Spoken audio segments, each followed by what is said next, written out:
Nos destaques do Panorama CBN de hoje, eu te conto que no 4º dia de buscas em Petrópolis, Bolsonaro sobrevoa a região e diz que viu um cenário de guerra. Uma pesquisa do IBGE mostra que os divórcios no Brasil caíram em 2020. E Putin culpa a Ucrânia pelo aumento da violência na região e separatistas pró-Moscou pedem a evacuação de civis para a Rússia. Panorama CBN. Olá para você que está ouvindo o Panorama CBN. Eu sou a Juliana Prado e vou te contar em menos de 30 minutos tudo que foi notícia nesta sexta-feira, dia 18 de fevereiro de 2022.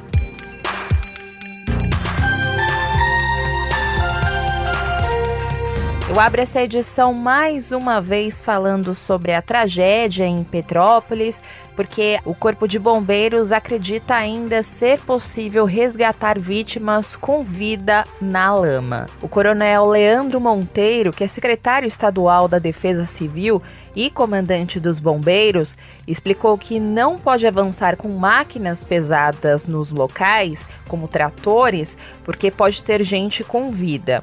Mas o tempo por lá não está colaborando com esse trabalho. Por volta das 4 horas da tarde, a Defesa Civil acionou sirenes após a previsão de chuvas na região. Enquanto eu gravo esse podcast, o número de mortos chegou a 130, segundo o Corpo de Bombeiros. Mas infelizmente esse número pode subir, porque segundo a Polícia Civil, foram feitos 218 registros de desaparecimentos, mas não se sabe ainda quantos desses já foram encontrados. E a Delegacia de Descoberta de Paradeiros mandou quase todo o seu efetivo para Petrópolis. E 4 equipes passaram um dia fazendo uma varredura em hospitais, abrigos e escolas para identificar as pessoas desaparecidas. Segundo a Secretaria Estadual de Defesa Civil, 24 pessoas foram resgatadas com vida e 967 pessoas foram encaminhadas para os 33 pontos de apoio montados na cidade em igrejas e escolas da rede pública municipal. E a nossa repórter que está lá em Petrópolis, a Maria Eduarda Loan, ela percorreu esses abrigos hoje e ela conversou com o Fábio Antônio da Silva da Costa. Ele contou para ela que todos da família dele sobreviveram. Eu lembro que assim que eu cheguei do serviço, eu falei assim, crianças, vão pegar o que tem aí, vão descer. E eles falaram, não, vou ver a televisão para ver se está acontecendo alguma coisa. E quando eu fui ver isso, os cabos de aço soltaram da eletricidade, o poste caiu, falou, corre, que o morro está caindo. E meu irmão, vamos embora, pega, deixa as coisas, não tranca, deixa a porta do jeito que está. Então nós descemos, na hora que eles viram que a barreira estava caindo, as terras, então vamos cortar pro outro lado. Aí meu irmão Moisés falou assim, sabe, vocês têm um atalho, vamos pro caminho do Cassiano, que é do outro lado. E assim que falou aquilo, as terras desceram. Outra sobrevivente é a Joana Moraes. Ela mora próximo do Morro da Oficina, que foi um dos mais destruídos. Ela relembrou para a nossa repórter o dia da tragédia e disse que até o momento não tem previsão dela rever a família. Isso porque cada um está em um ponto diferente da cidade. Desceu tudo. Foi uma grande tragédia. Aí a gente só saiu mesmo com a roupa do corpo, não pode entrar lá, os pertences estão tudo lá, entendeu? Aí a metade dos meus filhos estão espalhados também pelas casas dos outros. Aí aqui no abrigo tá eu, meu marido e a minha filha e 5 netos. E meus outros 3 filhos, um estão na Vila São José também, aí o outro tá lá no Itamaraty, na casa de um pastor, e o outro tá na casa do cunhado. E sem previsão de reencontrar sua família, né? É verdade. Agora, voltando a falar sobre as buscas, há muita reclamação dos moradores de Petrópolis sobre a demora nessas buscas por desaparecidos e também uma escassez de mão de obra. E o governador do Rio de Janeiro, Cláudio Castro, disse em entrevista à CBN hoje que a equipe que trabalha no município está adequada às dimensões da tragédia. Ele disse que não existe necessidade de disponibilizar mais socorristas diante dos riscos e da instabilidade do terreno. Cláudio Castro também ressaltou que está seguindo orientações técnicas. O que está sendo respeitado aqui é a técnica. E a técnica diz que, nesse momento, não dá para ter 2.000 pessoas lá em cima. Ou seja, todo mundo especialista em catástrofe está falando a mesma coisa. E essa ajuda, ela foi aceita. Eu já coloquei no grupo dos governadores, mas coloquei o quê?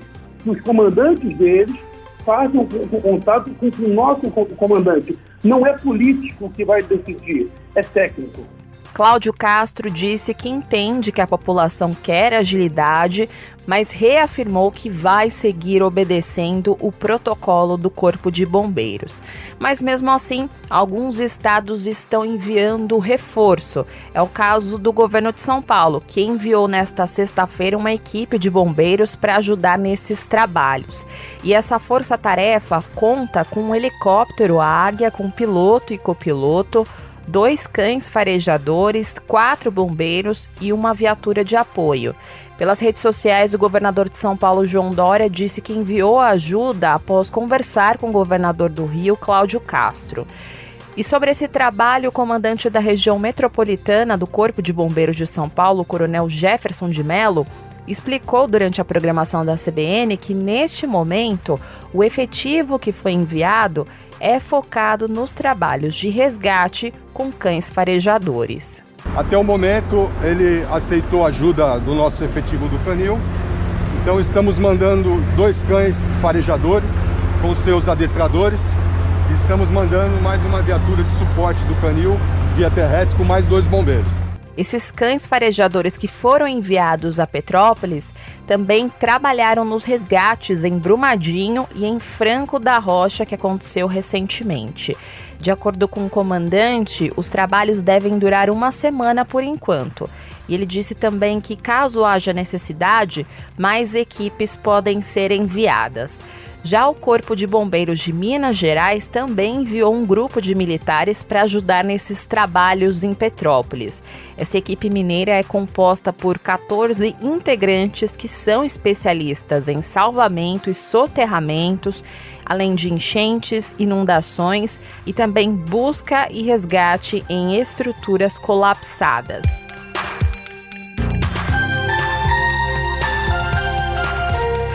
Ainda falando sobre a tragédia de Petrópolis, hoje o presidente Jair Bolsonaro, que estava viajando para a Europa, chegou ao Brasil e foi direto para a região. E ele sobrevoou a cidade e disse ter visto imagens de guerra. Bolsonaro disse que a população tem razão em criticar, mas falou que é muito difícil evitar situações como essa em um país do tamanho do Brasil. Vimos ponto localizado, mas de uma intensa destruição. Então é uma imagem quase que de guerra. É lamentável. Tivemos uma perfeita noção da gravidade do que aconteceu aqui em Petrópolis. Na questão emergencial, o tratamento é diferente. Então, e por muitas vezes, nós não temos como nos precaver de tudo que possa acontecer nesses 8,5 milhões de quilômetros quadrados. Então a população, logicamente, tem razão em criticar, mas aqui é uma região bastante acidentada. Infelizmente tivemos outras tragédias aqui, pede a Deus que não ocorram mais, e vamos fazer a nossa parte. Repito, medidas preventivas, Orçamento Geral da União, votado normalmente na época certa. Medidas emergenciais, diferente, como nós estamos fazendo aqui agora. O ministro do Desenvolvimento Regional, Rogério Marinho, que também estava em Petrópolis, disse que o governo prepara uma nova medida provisória para liberar mais 500 milhões de reais para a cidade. Mais cedo, pelas redes sociais, Bolsonaro tinha anunciado um primeiro repasse de recursos federais no valor de 2 milhões e 300 mil reais. E durante essa visita, Rogério Marinho disse que, contando outros recursos já disponibilizados pelo governo federal, há mais de 1 bilhão de reais para socorrer Petrópolis e municípios de outros estados que foram afetados pelas chuvas. Nós estamos fazendo nossa parte, como eu coloquei, o presidente já disponibilizou mais de 2 bilhões de reais para essas ações extraordinárias. Agora, é evidente que nós temos que recepcionar os planos de trabalho de cada prefeitura. A Prefeitura de Petrópolis já teve aqui a agilidade de, junto com o nosso secretário da Defesa Civil, fazer o primeiro plano que foi aprovado em menos de 24 horas, presidente. O recurso já foi liberado. E nós estamos à disposição para os planos de trabalho subsequentes, tanto na questão do atendimento emergencial, como no processo de retomada e eventual reconstrução.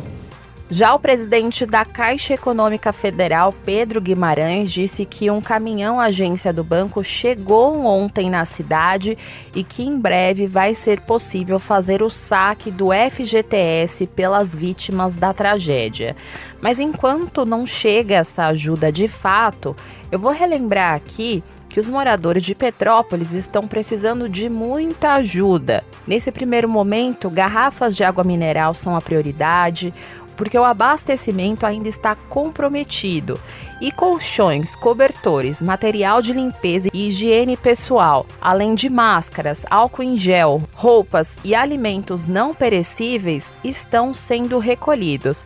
E se você puder ajudar e quiser ajudar e não sabe como, o Grupo Globo reuniu em um único site vários endereços de pontos de coleta que estão recolhendo essas doações. Então, se você puder doar, entre no site paraquemdoar.com.br.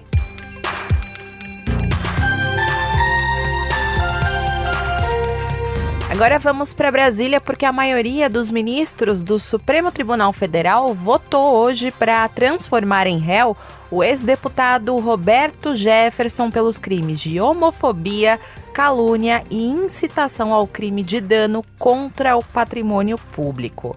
Os ministros analisam uma denúncia que foi apresentada pela Procuradoria-Geral da República em agosto do ano passado. Nesse documento, a PGR lista 7 declarações em que o ex-deputado atacou as instituições.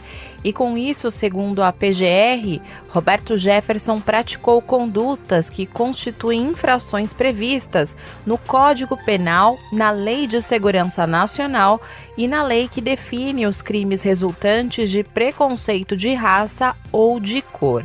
E aí você deve estar se perguntando, quais declarações foram essas, Ju? Então, segundo a PGR, o ex-deputado incentivou o povo brasileiro nas redes sociais a invadir a sede do Senado e ir para as vias de fato contra senadores, especificamente contra os senadores que integravam a CPI da Covid com o objetivo de impedir o livre exercício do poder legislativo. Além disso, segundo a PGR, ele também incentivou o povo brasileiro a destruir com emprego de substância explosiva o prédio do Tribunal Superior Eleitoral. A PGR disse ainda que o ex-deputado praticou ao menos 2 vezes o crime de homofobia ao comparar pessoas LGBTQIA+, com traficantes e ao dizer que elas representam a demolição moral da família. E esse julgamento do STF acontece no plenário virtual e os votos podem ser inseridos no sistema eletrônico até o dia 25. E por enquanto, o resultado é o seguinte: a maioria dos ministros do Supremo seguiu o voto do relator, o ministro Alexandre de Moraes. O ministro ele defendeu que Jefferson teve uma conduta que atenta fortemente contra o Estado democrático, possuindo um brutal potencial lesivo às instituições democráticas, pois tiveram o objetivo de tentar impedir o livre exercício do poder legislativo. Segundo o ministro, os discursos do ex-deputado são gravíssimos. E esse voto de Alexandre de Moraes foi seguido pelos ministros Gilmar Mendes, Edson Fachin, Luiz Roberto Barroso, Dias Toffoli e Carmen Lúcia. E como o Roberto Jefferson não tem mais foro privilegiado, os ministros votaram para que o caso seja enviado para a Justiça Federal, que vai ficar responsável para analisar essa ação penal.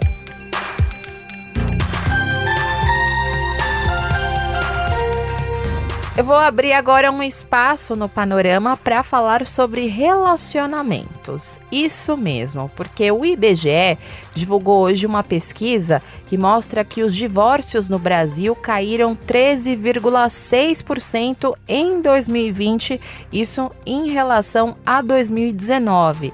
Isso é o equivalente a 52.101 divórcios a menos. Ao todo, foram registrados mais de 300 mil divórcios.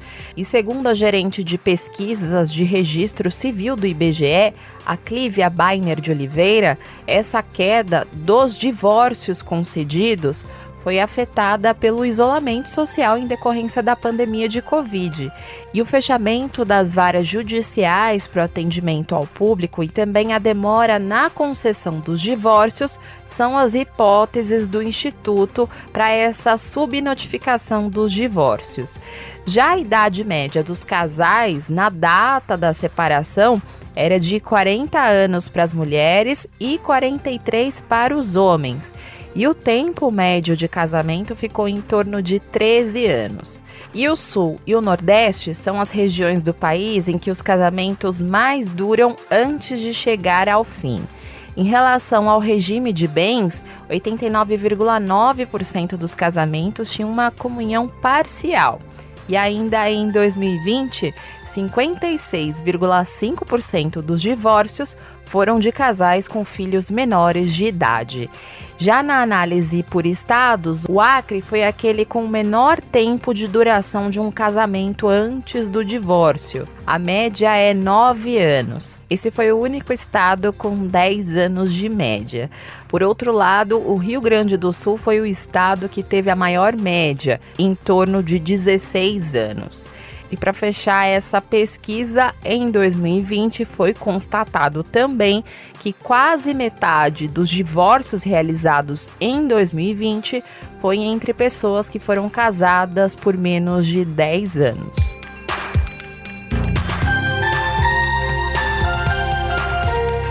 Eu vou falar agora sobre um assunto que está repercutindo muito nas redes sociais, que é sobre o estado de saúde da cantora Paulinha Abelha, da banda Calcinha Preta. Ela está internada desde o dia 11 de fevereiro em Aracaju, depois de chegar de uma turnê com a banda em São Paulo. E a internação dela foi para tratar de problemas nos rins e agora ela está em coma. Segundo o último boletim médico que foi divulgado hoje, ela está com uma bactéria no corpo, por enquanto está controlada e ela está respirando com suporte de aparelhos. Por causa disso, amigos e fãs se reuniram em frente ao hospital para dar força para a cantora.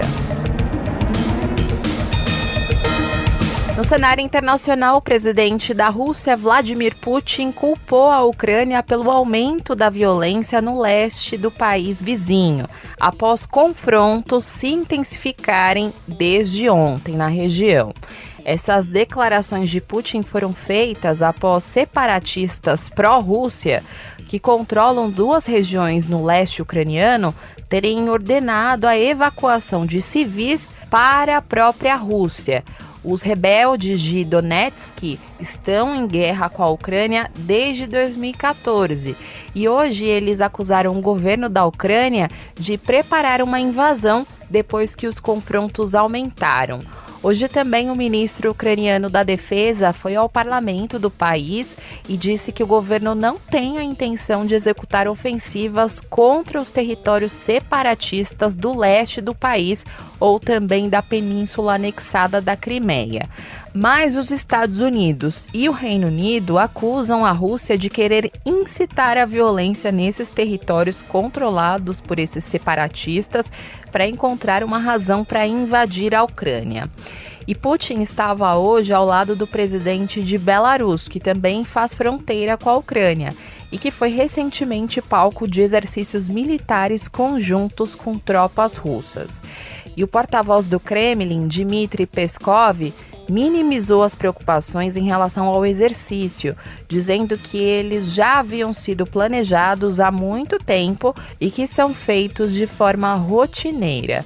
Enquanto isso, as mais recentes imagens de satélite fornecidas pela empresa de tecnologia espacial americana Maxar mostram uma atividade militar russa em grande escala persistindo perto das fronteiras da Ucrânia. Isso apesar do governo russo ter afirmado que está retirando as tropas após o fim de exercícios militares.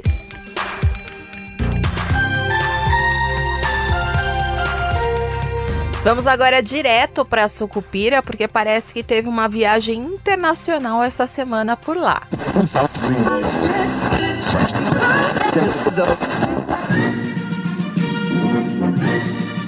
Povo de Sucupira, aqui me tens de regresso.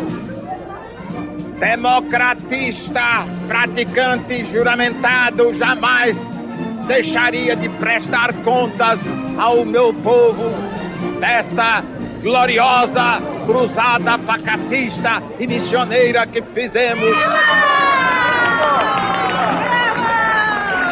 A leitura que eu tenho do presidente Putin, ele é uma pessoa também que busca a paz. Quer dizer que comunista vira integralista?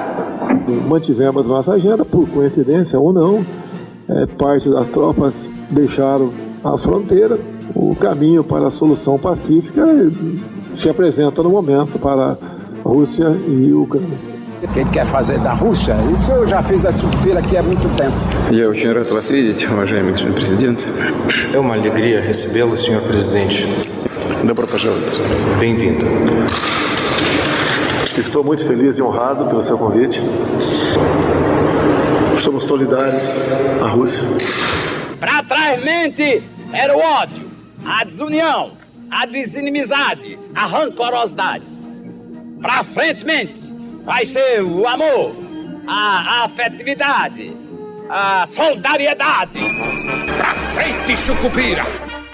O povo sucupirano me conhece e sabe que eu não minto. Pregamos a paz e respeitamos todos aqueles que agem dessa maneira. Afinal de contas, esse é o interesse de todos nós. Paz para o mundo. Sucupira há de ser a sede da paz e da fraternidade entre os povos. Nós aqui somos um país pacifista, torcemos pela paz. Houve sim uma coincidência, no meu entender, ainda vindo para cá, parte das tropas russas foram retiradas da fronteira com a Ucrânia. Diz para eles que, primeiramente, nós somos gente pacatista lá de Sucupira e somos contrários a qualquer tipo de bomba, seja ela atômica, neutrônica ou o que for. A minha presença aqui aceitando o convite do Putin, eu dou um sinal que acredito numa solução pacífica para as questões russas. Hoje é dia de perdoar as dívidas.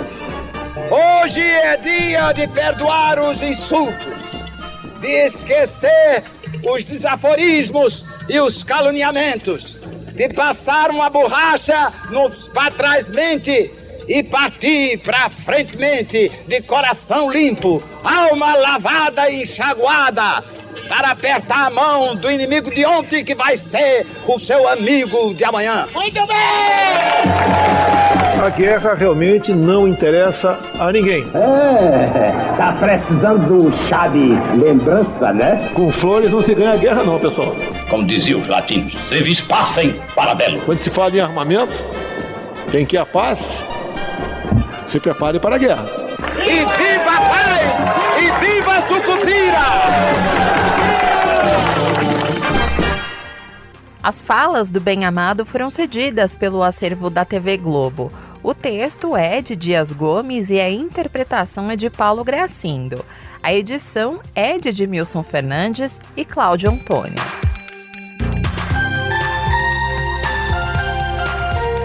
Agora eu vou ficando por aqui em mais uma edição do Panorama CBN. Muito obrigada pela companhia de hoje. O roteiro dessa edição foi escrito por mim, a montagem e a sonorização são do Anderson Wendel, o Tico. E você pode me encontrar lá nas redes sociais, no @Juliana_Deprado no Twitter, no Insta é só procurar por @JulianaDeprado e também tem o e-mail juliana.prado@cbn.com.br. E não se esqueça que segunda-feira tem a primeira edição do Panorama CBN com a Bianca Santos. Beijos pra você, bom final de semana e até segunda.